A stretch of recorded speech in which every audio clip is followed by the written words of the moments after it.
So this week was a bit of a technical problem as far as the 10-frame theater goes this week. Livestream was having some maintenance upgrades, trying to improve their servers, I guess, their storage space, and it basically prevented anyone from being able to upload videos to their studios, which kind of threw off our schedule off a little bit there, which, well, we managed to find a backup to it. We managed to use this technology called Procaster, which basically just records your screen so you can broadcast that instead of having to upload video. So we had our show.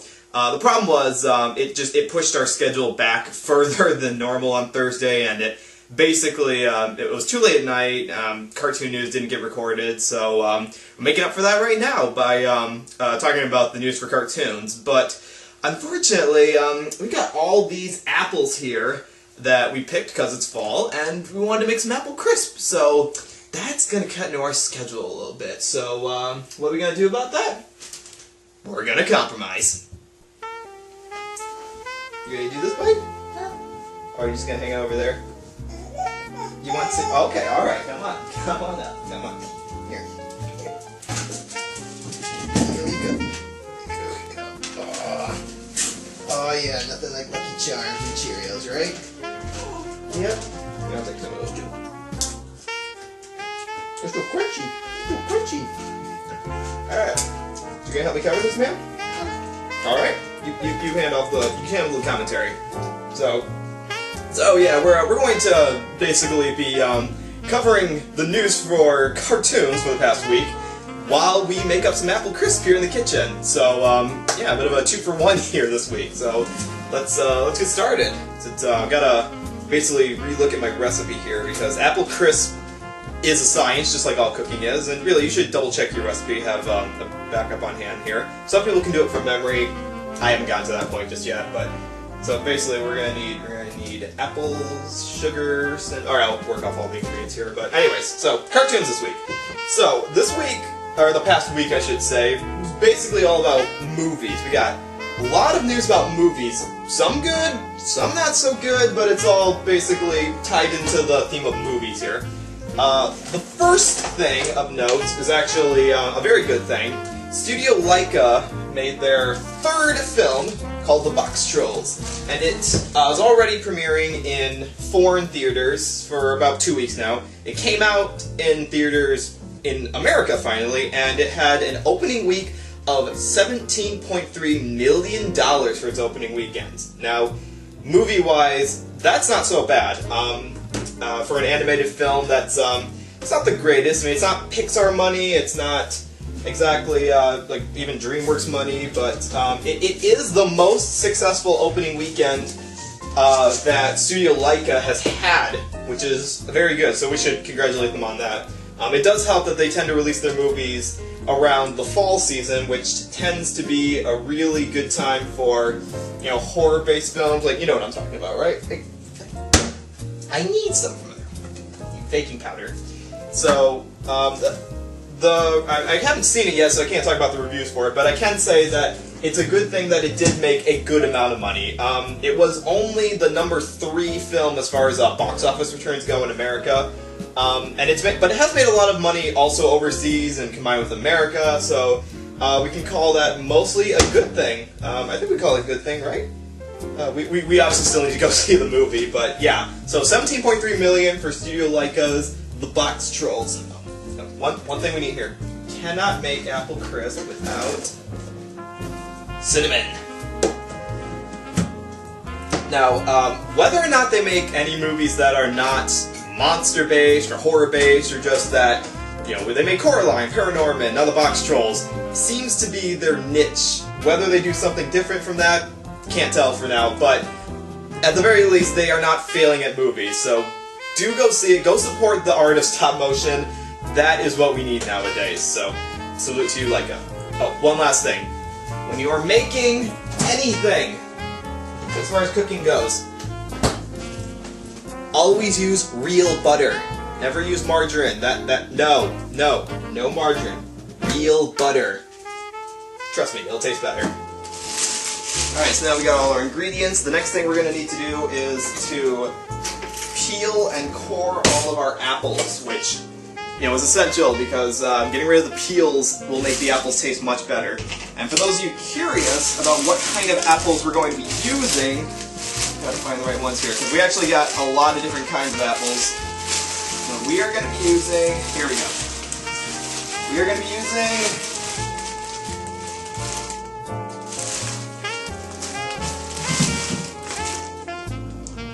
Cortland apples. Yes, got a big bag of Cortland apples here. So, we peel these all up, buddy?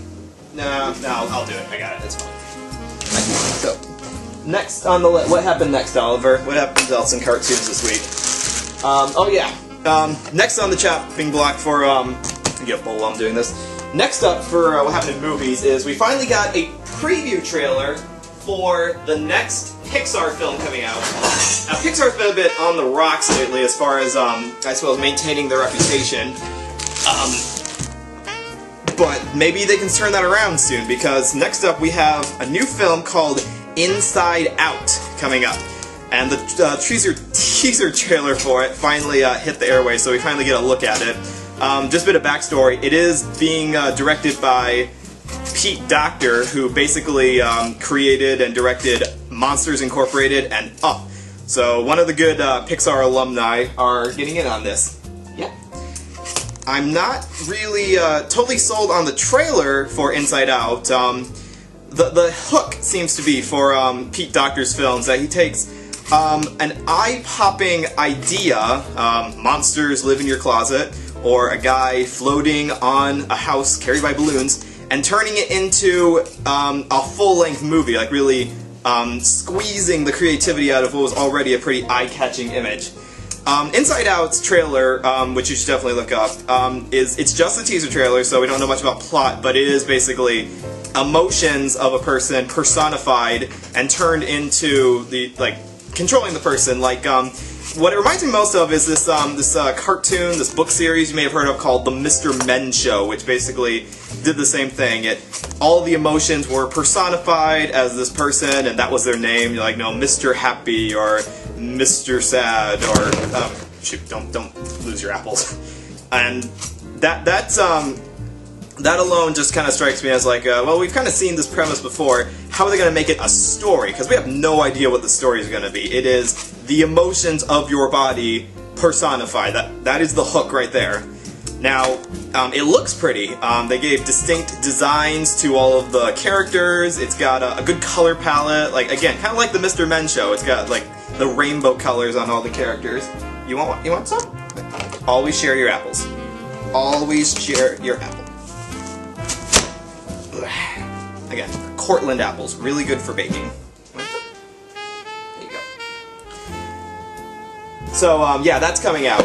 It's coming out on in June 2015, so keep an eye out for that with Pixar's newest film, Inside Out, and maybe it'll make up for the lackluster performance, which is the Planes franchise. Alright, once you have peeled and cored your apples, you basically need to slice them even further, because this thickness of apple is not going to cut it when it comes to apple crisp. It's going to be far too thick, it's not going to cook, or it's just not going to work. So, gotta slice them up into thinner slices than we already have, right buddy? So, after, let's see, Pixar, Disney property, let's just keep going with Disney here. Let's make that our theme for the next segment here. Disney not only owns Pixar, they own Lucasfilms, the guys who made Star Wars. They own Star Wars. They have Star Wars by the balls, basically, which turned out not to be such a bad thing. Their recent enterprise, the recent thing they've been doing with the Star Wars franchise is this new CGI series that has thus since aired called Star Wars Rebels, which had its premiere at the San Diego Comic-Con over the summer and finally had its premiere on television on Friday, October 3rd. That apparently was so good that they greenlit a second season of the show a day before that premiere. One too many fruit snacks? So yes, a day before the premiere of the Star Wars Rebels series even hit the airwaves, Disney was so confident in their show that they actually greenlit a second season already. It turned out to be a good thing. Just so you know, there will be a First Frames episode on the Star Wars Rebels premiere up later this week, once we baked our apple crisp here. But yes, for all of those who can't get enough of the Star Wars Rebels series, which is basically filling in the gaps between Episode 6 and the new movie, Episode 7, in the Star Wars film series that Disney is putting in production right now.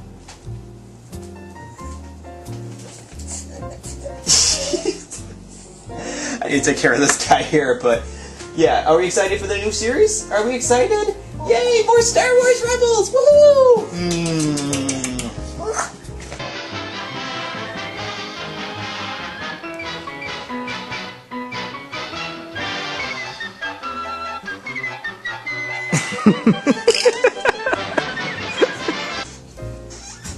And there we go. Plenty of nicely sliced apples on 2 sheets of pan, because we got a lot of apples, so we may as well make twice the batch.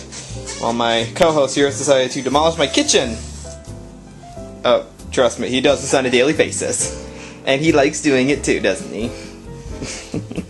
Love you too, bud. Love you too. Please continue to demolish my kitchen. Pretty please. Let's put this here for now. So the next thing we're going to do on the cooking agenda, you know, help me with this, is we're going to be mixing our ingredients together here. And keeping in mind that because we doubled the batch of apples, we're going to double our ingredient here. So this is all the stuff that's going to go on top of the apples to make it nice and sweet. Alright, so 2 cups of sugar, 2 tablespoons of flour, 2 teaspoons of ground cinnamon. Alright, let me have this way. Alright, so I suppose we've had enough pretty good news as far as the news as the cartoons go, so we may as well switch over to something that's very unusual, or I guess gives us plenty to joke about. A couple of weeks ago, we talked about Threshold Entertainment, which is basically the company that made that one glorious food fight movie, and how they were in talks with making more movies, basically. Apparently, that wasn't just for show, because they are already in talks. The company, keep in mind, they are in talks to make a movie, a CGI movie based on, of all things, Tetris. Yes, you heard right, Tetris. That the game that blocks falling, make lines, make them disappear level game. They want to make that into a movie. I mean, if it was anyone else just trying to make that, I guess I wouldn't be too giving me much to talk about, because we've had movies based on games before. I mean, they made a movie based on Clue, they made a movie based on Battleship, but this, what gives? I mean, seriously, Studio Threshold's not really the kind of people who you trust to make movies, and so yeah, they haven't made anything yet. Like, there is no film you can go out and watch just yet, but they are in talks for making it, and not only just a movie, but they also have a whole franchise idea for this, only if the movie does well, keep in mind. So, yeah, possible talks for a Tetris movie coming out. That is some strong cinnamon, by the way. Wow. That makes you... that's a really strong smell, but it's gonna taste really good. I shouldn't be surprised by now, but every once in a while, the entertainment world throws me another thing that kind of makes me question what they are smoking over in Hollywood, and apparently they are smoking old vintage 1980s video games to turn into movie franchises. What this means for the actual movie, we won't know until we get some actual work done on it, but for now, keep an eye on this one, because this is going to be one... I mean, this is going to be... might be something for the ages if they actually get into production. This could be legendary. Let's hope so. I'd just like to point out here in the cooking process, the recipe calls for after the cinnamon sugar mixture has been scattered on, and that looks delicious, by the way. It says to sprinkle water on it to, you know, help soak the sugar in. And the best way to do that is with a water bottle. So fill it up. This is just plain old water bottle, never been used for vinegar or anything like that. And the best part is not only can you spray evenly you can also use it on your kids.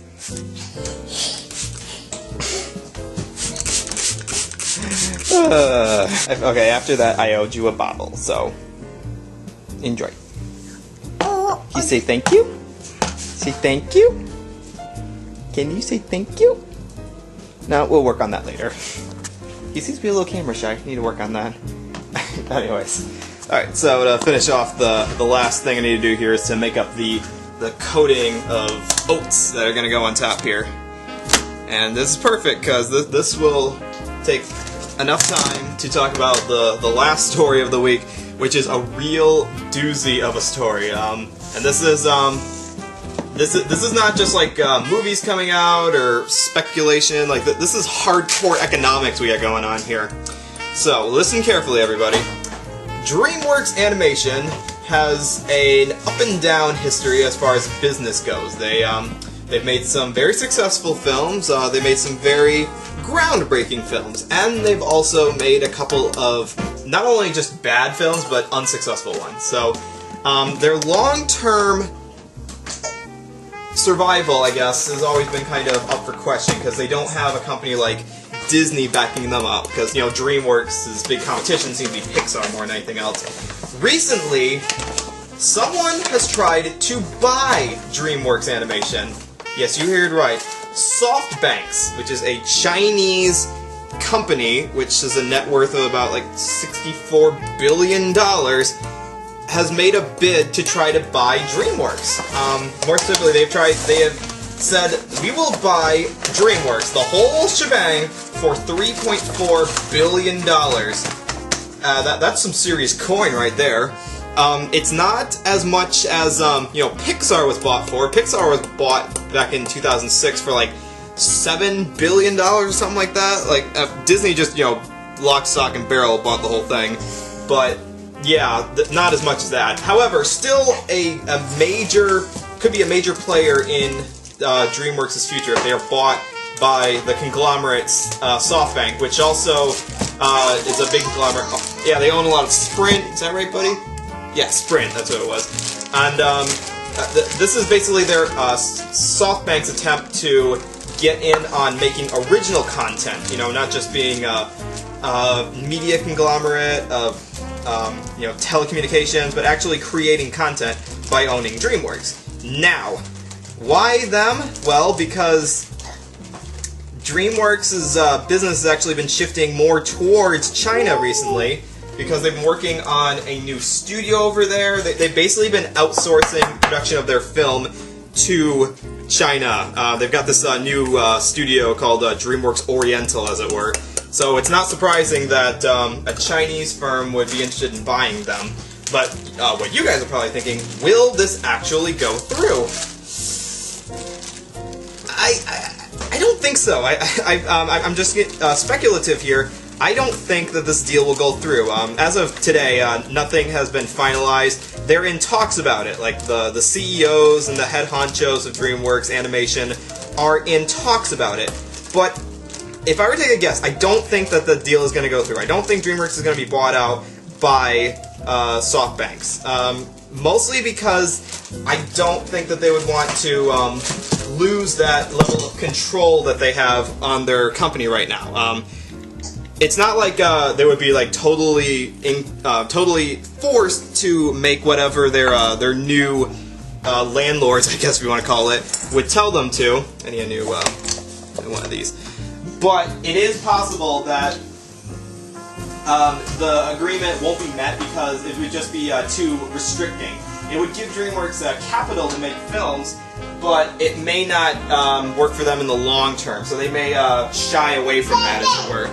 Do you think they'll go? Do you think DreamWorks will be bought by the Chinese? No, that's an unfair way to say it there, but yeah. I don't think so. I legitimately don't think so. But the fact that someone's willing to pay that much coin for DreamWorks may work to their advantage down the line if they do want to sell out, as it were. More specifically, they really should be focusing on making better films than anything else, because that's more important than I think where the backers are coming from. But maybe I need to learn more about business. As it stands, though, DreamWorks is in talks, possibly getting sold, but we have no confirmation of that just yet. Oh, and like I was saying earlier, when you're making something this good, use real butter. Real melted butter, so... Well, put the camera there. Alright, here we go. Drizzle, drizzle, drizzle, drizzle. Oh, so much melted butter. Oh my god, this is gonna be so good. Oh, this is gonna be so good. Alright, time to mix it all together. Let's do this! And that, my friends, is how you make apple crisp. Take that mixture and sprinkle it over, and just wait for the oven to preheat. That glorious sound of the gas filling up into the oven. And we'll bake it up, and yeah, we will enjoy. I'm excited. How about you, Allie? I'm excited. Woohoo! Fresh apple crisp. That we made by ourselves because we are awesome. Because we bake things like nobody's business, right? So, that is cartoon news for this week. I don't know about you, man. What's your opinion on that? Now, I'll tell you what my opinion is. In my opinion, it's been a much better week this week. We got a lot of good things to look forward to in the upcoming weeks. The movie season has started off not too bad for, well, this isn't really the movie season, but there are some animated films coming out this time of the year because there's no competition. So let's hope well for Studio Laika. Let's keep watching more Star Wars because it's actually good this time. And pray that the Tetris movie turns out to be as wonderful of a train wreck as it sounds. Like, how do you turn that into a movie? I have no idea, but thanks for joining us for this rather weird way of doing it this week, and hopefully we'll be back to normal next week. I hope so, and then we can have apple crisp to go with it, because it'll already be baked up. So, take care, everybody.